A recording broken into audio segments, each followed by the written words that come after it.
COPD का case अगर पहचानना है तो एक अपन ये ट्रिक यूज़ कर सकते हैं कि है ना, FEV1 दिया होता है ना केस में, FEV1 FVC वगैरह। तो ये जो केस होते हैं ना, ये या तो है ना अस्थमा के होते हैं या फिर सीओपीडी के होते हैं।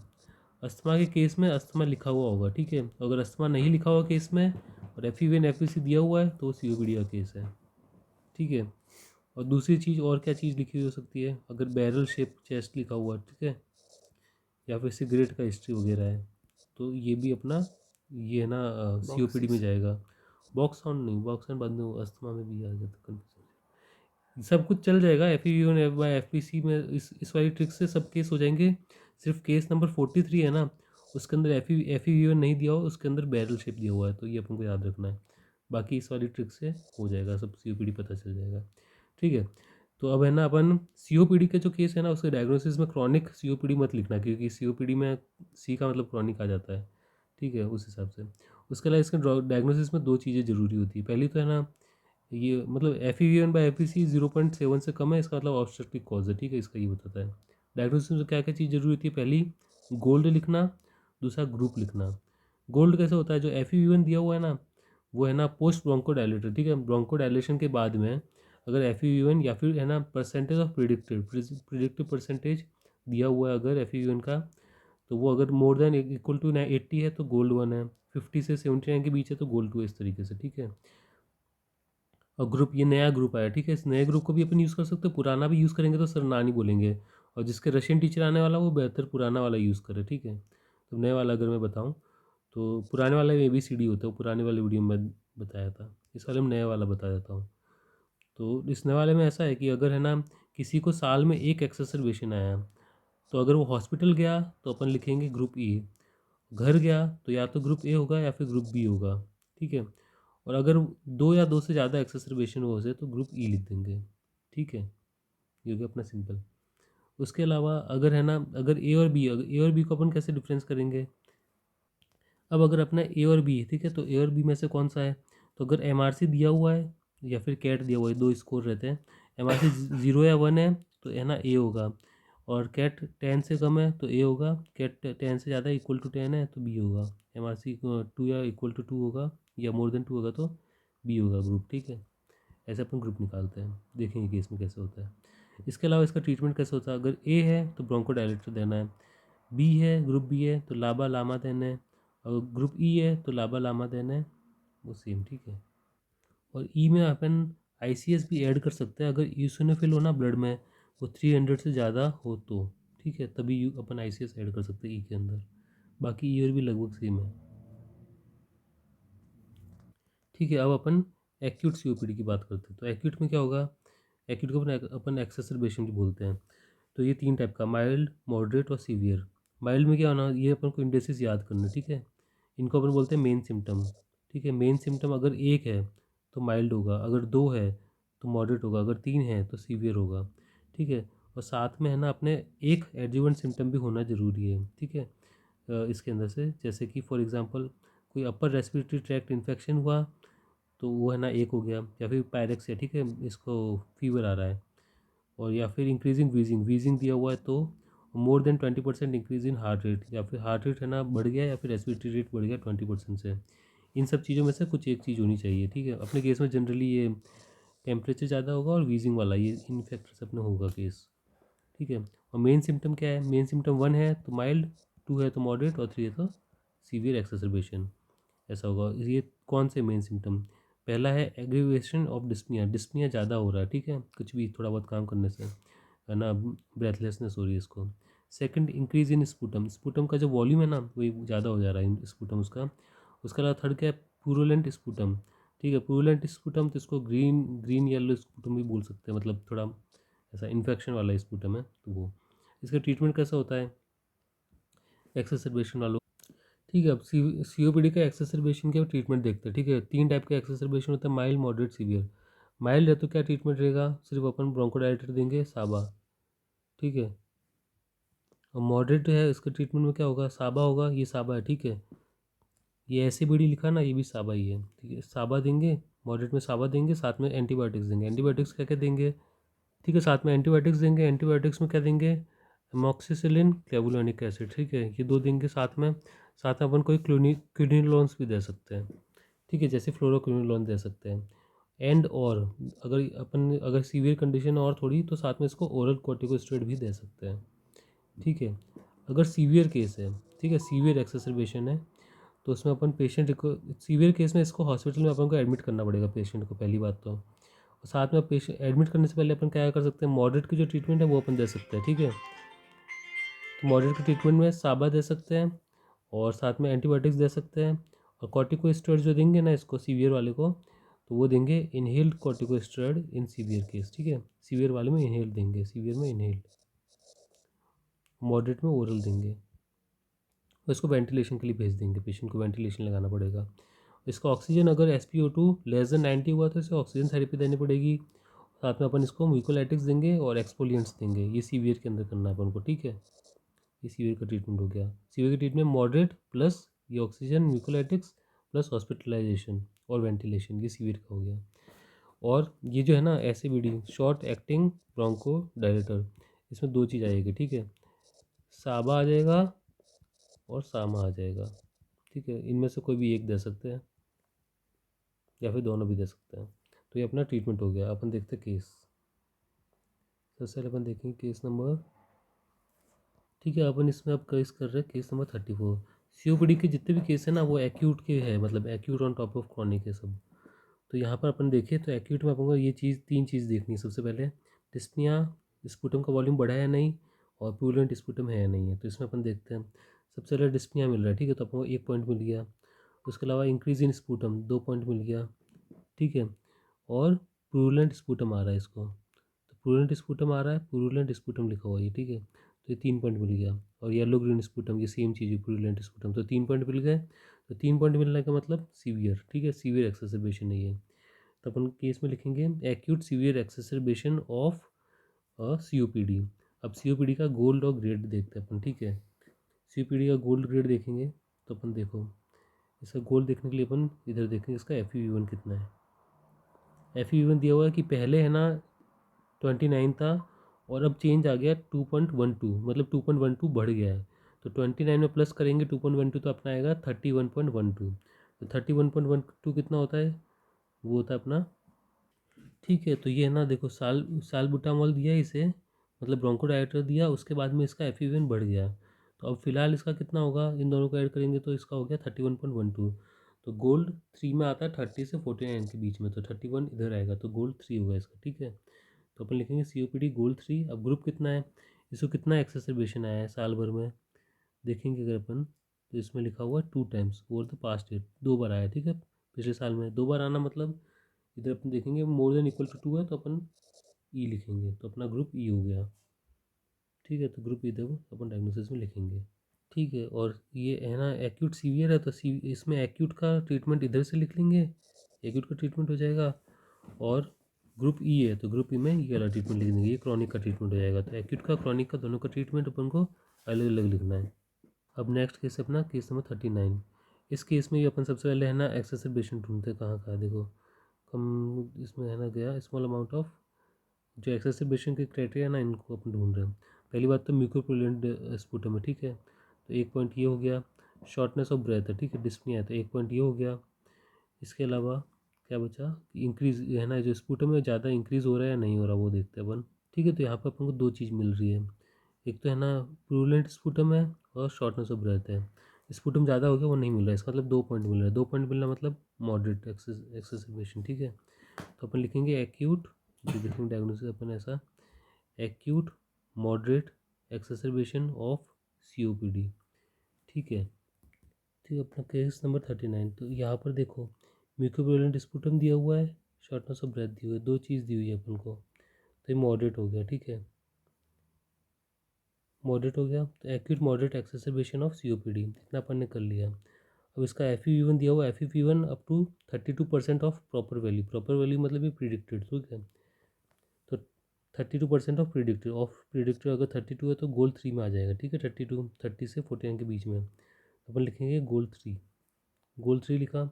अब ग्रुप कौन सा वो देखते हैं अपन, कितनी बार इसको एक्सेसरबेशन हुआ है। तो देखिए अपन क्वेश्चन के अंदर, ठीक है। तो इसको एक्सेसरबेशन हुआ है 3 to 4 times in a year. तो 3 to 4 मतलब कि 2 से ज़्यादा है, तो अपन अपन ग्रुप ई डालेंगे। ठीक है, ग्रुप ई। अगर 2 से ज़्यादा है तो ग्रुप ई डालना है। तो ग्रुप ई हो गया अपना डायग्नोसिस के अंदर।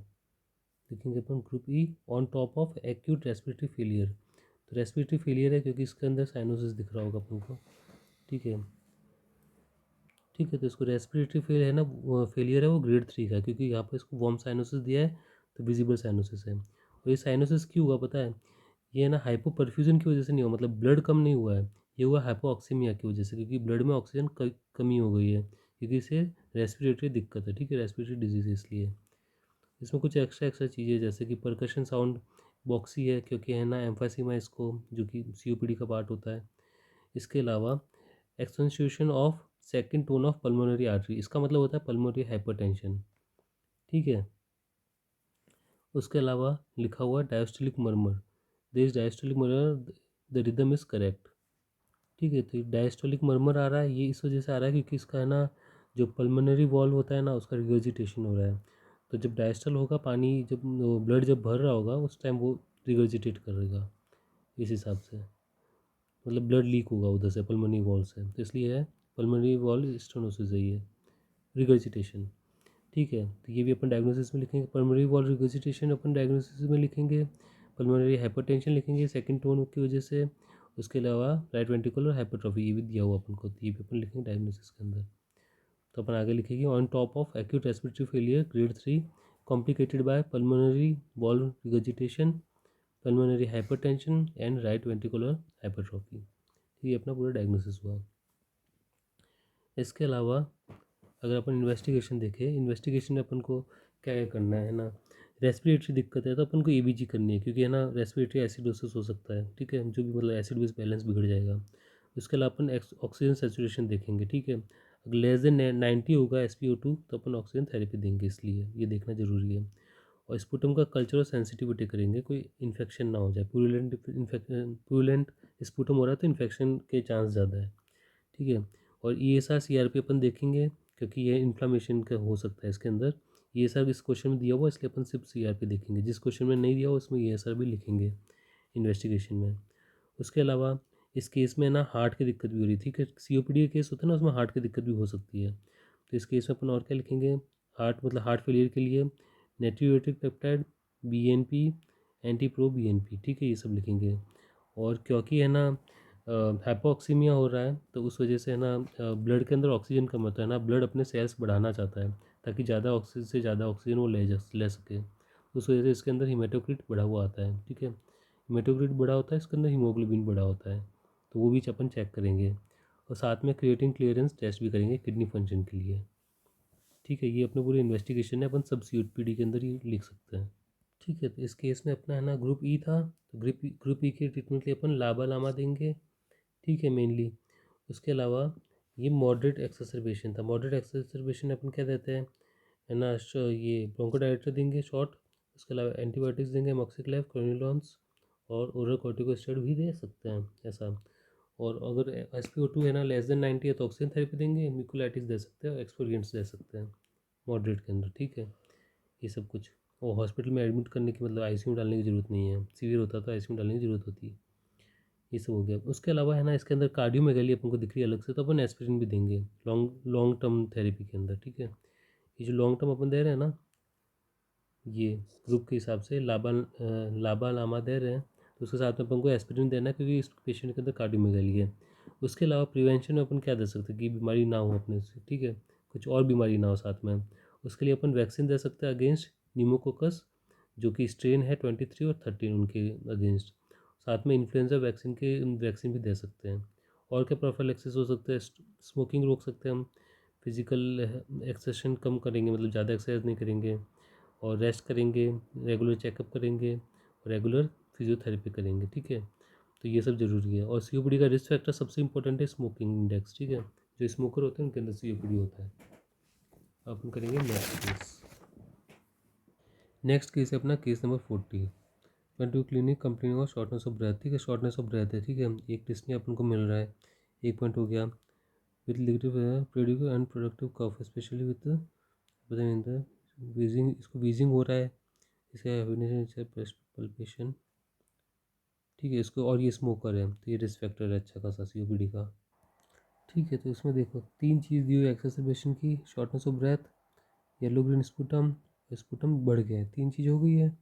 तो अपन ये सीवियर एक्सेसरबेशन लेंगे, और एक्सेसरबेशन कब हुआ सर, लास्ट मंथ हुआ। ठीक है, एक ही हिस्ट्री दी हुई एक एक्सेसरबेशन की, तो एक हुआ है, इसका मतलब या तो ए है ग्रुप या फिर बी है ग्रुप। ठीक है, ए और बी में से कुछ भी हो सकता है। अपन को ना तो है ना MRC दिया है, ना अपन को कैट दिया है, तो अपन बोलेंगे कि ग्रुप ए या बी में से कुछ भी एक हो सकता है। ठीक है, ए और बी, MRC और कैट नहीं दी हुई है, अपन टीचर को बोल सकते हैं।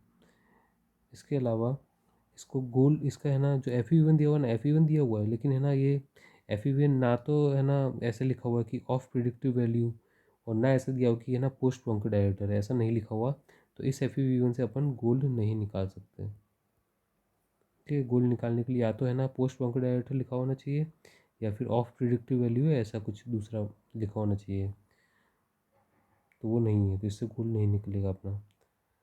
तो अपना, और इसके अलावा और क्या है डायग्नोसिस के अंदर, किसको हिस्ट्री है किस चीज़ की, एंजाइना पेक्टोरिस फंक्शनल क्लास 2 की इसको हिस्ट्री है, पोस्ट इसके है ना MI की हिस्ट्री है, इसको एंट्रोलेटरल MR की हिस्ट्री है साथ में, इसका सिंगल वेंट्रिकुलर एक्स्ट्रा सिस्टोल है, और साथ में इसको टैकीकार्डिया हो रहा है। ठीक है, ये सब हिस्ट्री इसको है हिस्ट्री में, तब इसका डायग्नोसिस लिखेंगे।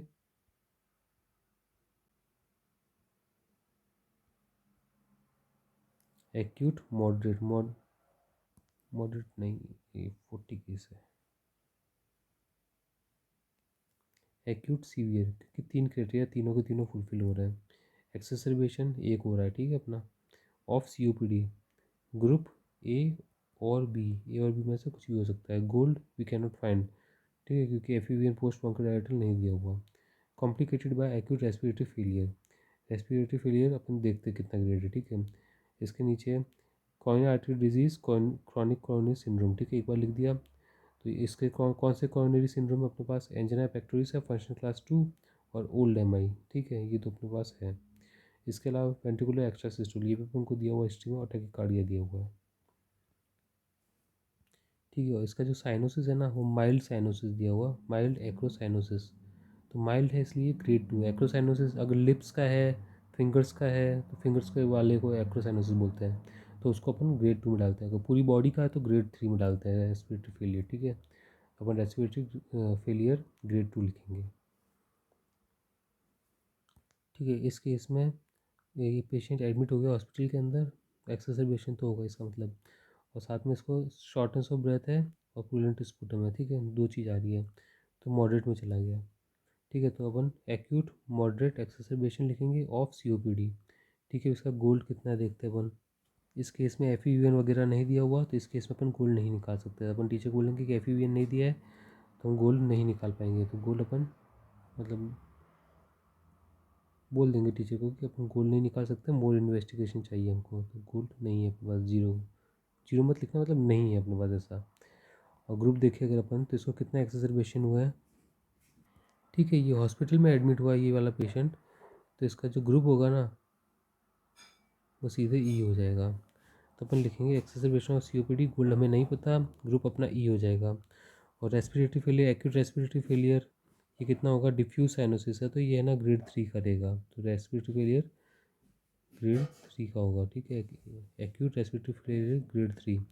और उसके आगे अपना क्या हुआ, अगर अपन देखें तो इसका swelling of the legs and thigh. ठीक है, तो स्वेलिंग आ रही है। ठीक है, इसका मॉइस्ट रेल आ रहे हैं और ड्राई रेल्स आ रहे हैं। ठीक है, इसके अलावा जो है ना position of the in the bed is horizontal, मतलब उसको लेटे लेटे रहना पड़ रहा है। ठीक है, तो इसको है ना second tone of the pulmonary artery है ना वो ज़्यादा हो रही है। क्यों हो रही है, क्योंकि इसका पल्मोनरी हाइपरटेंशन है। पल्मोनरी हाइपरटेंशन हुआ, उसकी वजह से इसका है ना इसकी जो राइट हार्ट फेलियर हो गया।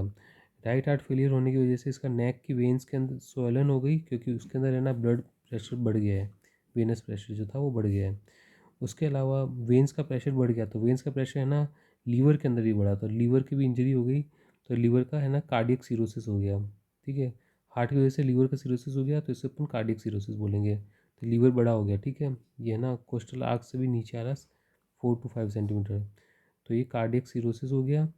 और ये है ना सीरोसिस की वजह से एसाइटिस हो रहा है इसको।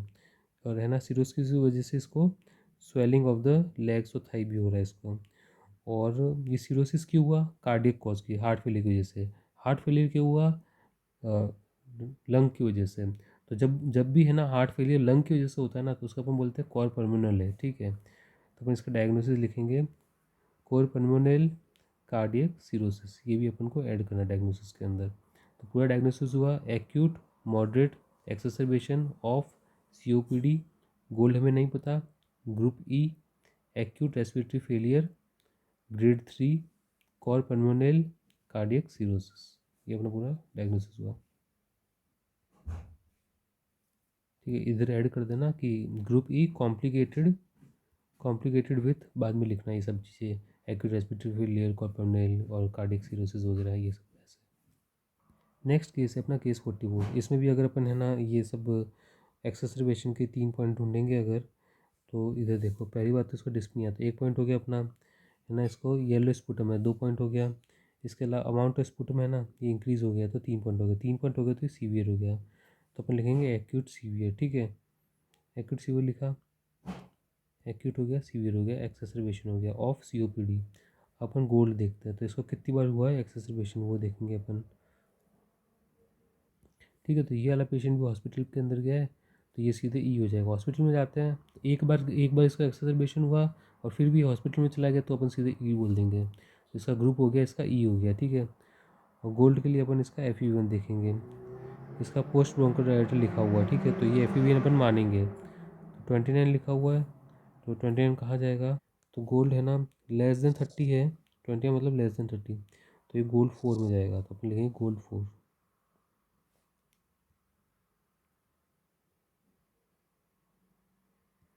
गोल्ड 4, ठीक है। तो गोल्ड 4 हो गया, ग्रुप ई हो गया, हॉस्पिटल में एडमिट हुआ है। और एक्यूट रेस्पिरेटरी फेलियर। अब इसका साइनोसिस अगर अपन देखेंगे तो इसका साइनोसिस है ना लिप्स और टिप ऑफ नोज पे है, ठीक है। सिर्फ पॉइंट पॉइंट की जगह पर, लिप्स पे, टिप्स पे एक्रोसाइनोसिस सिर्फ इतना हो तो अपन ग्रेड 2 लिखेंगे, ठीक है। रेस्पिरेटरी फेलियर का ग्रेड 2 लिखेंगे।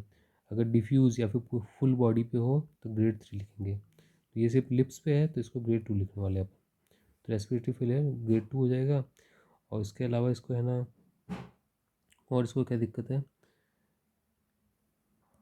देखो, उसके बाद में और क्या दिया हुआ अपन को कि है ना इसको है ना वो हो रहा है swelling of the legs of the middle third, ठीक है। इसके लेग स्वेल हो रहा है, मतलब इसको एडिमा हो रहा है। एडिमा क्यों हो रहा है इसको?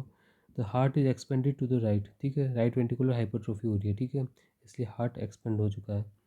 इसके अलावा on the pulmonary trunk एक्सेंचुएशन of second tone, ठीक है, पल्मोनरी ट्रंक पे। इसका मतलब क्या हुआ? पल्मोनरी हाइपरटेंशन है। तो पल है ना इसका लंग का डिजीज़ हुआ, लंग का डिजीज़ हुआ, लंग के डिजीज से पल्मोनरी हाइपरटेंशन हुआ। पल्मोनरी हाइपरटेंशन की वजह से राइट वेंट्रिकुलर हाइपरट्रॉफी हुआ, राइट वेंट्रिकुलर हाइपरट्रॉफी हुआ, उसकी वजह से इसका लीवर सीरोसिस हो गया। लीवर सीरोसिस हो गया, लीवर सीरोसिस कैसे पता चलेगा? लीवर प्रोट्रूड्स 3 सेंटीमीटर, ठीक है, इसमें 3 सेंटीमीटर आ रहा है कोस्टल मार्जिन से नीचे। तो राइट वेंट्रिकुलर हाइपरट्रॉफी की वजह से लीवर सीरोसिस हुआ, उसको अपन बोलेंगे कार्डियक सीरोसिस। कार्डियक सीरोसिस की वजह से इसको एडिमा हुआ, ठीक है। एडिमा मतलब स्वेलिंग ऑफ द लेग्स, ठीक है, ये एडिमा हो गया। तो अपन को इस डायग्नोसिस में अपन लिखेंगे कॉर पल्मोनल, क्योंकि है ना जो हार्ट फेलियर है, राइट वेंट्रिकुलर हाइपरट्रॉफी है, वो लंग की वजह से हो रहा है, इसलिए इसको बोलेंगे कॉर पल्मोनल। और कार्डियक सीरोसिस, क्योंकि जो लीवर का जो दिक्कत हो रही है वो हार्ट की वजह से हो रही है, तो लीवर सीरोसिस, और साथ में इसको टैकीकार्डिया है। तो इस वजह से ये अपन डायग्नोसिस लिखेंगे। देखो ये वाला केस है, केस नंबर 46। इसके अंदर है ना दिया हुआ है कि स्मॉल अमाउंट ऑफ म्यूकस है, ठीक है। तो अपना ज़्यादा म्यूकस नहीं है, तो एक क्राइटेरिया तो अपना गया। दूसरा म्यूकस स्पुटम लिखा है, प्यूरुलेंट स्पुटम वगैरह नहीं लिखा है, तो अपना दूसरा क्राइटेरिया भी नहीं मान रहे अपन, ठीक है। और शॉर्टनेस ऑफ ब्रेथ मतलब एक डिस्पनिया वाला चीज़ है, तो इसको अपन माइल्ड मान के चल रहा हूँ। मैं इसे माइल्ड लिख रहा हूँ। और इस म्यूकस स्पुटम को मैं है ना प्यूरुलेंट स्पुटम नहीं मान रहा, ठीक है। प्यूरुलेंट में अगर प्यूरुलेंट लिखा होता या फिर येलो ग्रीन लिखा होता तो मानते हैं। तो मैं इधर एक्यूट माइल्ड एक्सेसरबेशन लिख रहा हूँ, किसी ग्रुप ने इस जगह पे मॉडरेट लिखा है, किसी ने सीवियर लिखा है, ठीक है। क्राइटेरिया को देखो तो ये माइल्ड वाली पे जा रहा है, तो मैं इधर माइल्ड लिख रहा हूँ, माइल्ड एक्सेसरबेशन ऑफ COPD। अब ग्रुप इसका कौन सा होगा? अगर इसका एक्सेसरेशन देखें तो इसका 2 से 3 टाइम, ठीक है, इसका एक्सेसरेशन हो रहा है एक एक साल के अंदर, ठीक है। तो है ना, अगर 2 से ज़्यादा हो रहा है तो अपन उसको क्या बोलेंगे, ई में डालेंगे। इधर देखो, टू और मोर देन टू हुआ तो अपन ई में डालेंगे, तो इसको अपन ने ग्रुप ई में डाला, ठीक है। तो अपन इधर लिखेंगे ग्रुप ई। और गोल्ड कितना हुआ इसका, गोल्ड इसका है ना ऑफ द ड्यू दिया हुआ, ठीक है। ऑफ द ड्यू बोले तो ये ऑफ प्रिडिक्टेड, ऑफ प्रिडिक्टेड दिया हुआ अपन को, तो ये है ना अपन को दिया हुआ 30% दिया हुआ, 30% आ जाएगा अपना गोल्ड 3 में, ठीक है। ये 30 आ गया गोल्ड 3 में, तो अपन गोल्ड 3 लिख देंगे। इसके अलावा रेस्पिरेटरी फेलियर है इसका। रेस्पिरेटरी फेलियर कैसा है इसका, साइनोसिस देखें अगर अपन, डिफ्यूज साइनोसिस है पूरी बॉडी में, तो रेस्पिरेटरी फेलियर एक्यूट रेस्पिरेटरी, इधर लिखेंगे complicated by acute respiratory failure grade 3, ठीक है। और साथ में सेकंड है ना, हार्ट टोन है ना, second tone above the pulmonary artery अपन को फील हो रही है, तो ये अपन, इसका मतलब है पल्मोनरी हाइपरटेंशन, तो पल्मोनरी हाइपरटेंशन लिखेंगे। इसके अलावा, ठीक है, इसका पल्मोनरी हाइपरटेंशन हो गया। इसके अलावा इसका, ठीक है, तो पल्मोनरी हाइपरटेंशन हुआ, सेकंड टोन हो रही है इस वजह से। इसके अलावा अगर है ना, इस पल्मोनरी हाइपरटेंशन की वजह से क्या हुआ, कार्डियक, इसका लीवर का सीरोसिस हो गया, उसको अपन बोलेंगे कार्डियक सीरोसिस, जिस वजह से लीवर है ना कोस्टल मार्जिन से थोड़ा नीचे आ गया है, हेपेटोमेगाली हो गई है, तो अपन कार्डियक सीरोसिस लिखेंगे, कोर पल्मोनरी लिखेंगे, क्योंकि है ना जो है ना कोर पल्मोनरी, क्योंकि हार्ट फेलियर हो गया है, राइट हार्ट फेलियर, जिस वजह से सर्वाइकल वेन्स है ना वो स्वेलिंग हो गई है उनकी, और जो लीवर सीरोसिस है उस वजह से स्वेलिंग ऑफ द लेग्स हो गया, ठीक है। लेग के अंदर ही एडिमा की वजह से स्वेलिंग है, सर्वाइकल वेन्स के अंदर स्वेलिंग है क्योंकि वेनस प्रेशर बढ़ गया है, वेनस प्रेशर बढ़ा है राइट हार्ट फेलियर की वजह से, और स्वेलिंग ऑफ लेग हुआ है एडिमा की वजह से, जो एडिमा हुआ है सीरोसिस की वजह से, ठीक है। इसके अलावा अपन को दिया हुआ है राइट वेंट्रिकुलर और राइट एट्रियल हाइपरट्रॉफी, तो ये भी अपन डायग्नोसिस में लिख देंगे, right ventricular hypertrophy, right atrial hypertrophy, ये अपना का पूरा डायग्नोसिस। अब है ना अपन लास्ट इन्वेस्टिगेशन देख लेते हैं, जो भी इन्वेस्टिगेशन अपन को सीओपीडी में करने के हैं, तो इसमें है ना एबीजी करना है, ऑक्सीजन सैचुरेशन करना है, और कल्चर करना है, सेंसिटिविटी करना है, ठीक है।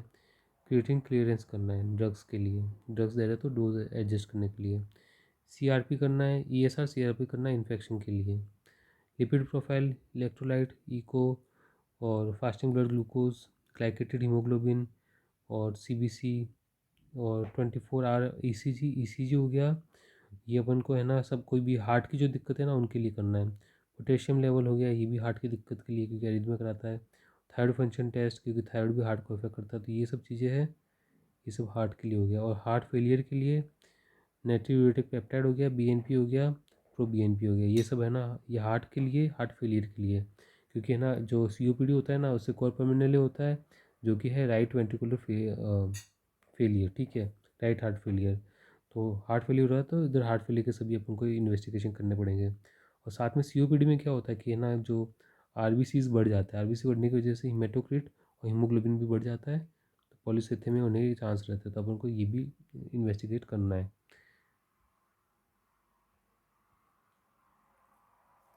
और ये देखो केस 39 में है ना हीमोग्लोबिन बढ़ा हुआ है, लेकिन इसको अपन है ना पॉलीसाइथेमिया नहीं कह सकते, क्योंकि अगर है ना इस केस में अपन को हीमेटोक्रिट नहीं दिया है। अगर हीमेटोक्रिट दिया होता तो इस ये है ना अपन ज़्यादा होता है वो, तो अपन है ना, अगर हीमेटोक्रिट लेस देन 49 होता तो उसे अपन पॉलीसाइथेमिया कहते हैं। और इसमें हीमेटोक्रिट दिया नहीं हुआ है तो अपन इन्वेस्टिगेशन में हीमेटोक्रिट लिखेंगे, इतना अपन को मतलब बोलना है कि हीमेटोक्रिट अपन इन्वेस्टिगेशन में लिखेंगे, यहाँ पर नहीं दिया हो इसलिए अपन ने डायग्नोसिस ऑफ पॉलीसाइथेमिया नहीं लिखा है। तो ये हो गया अपना सीओपीडी केसेस।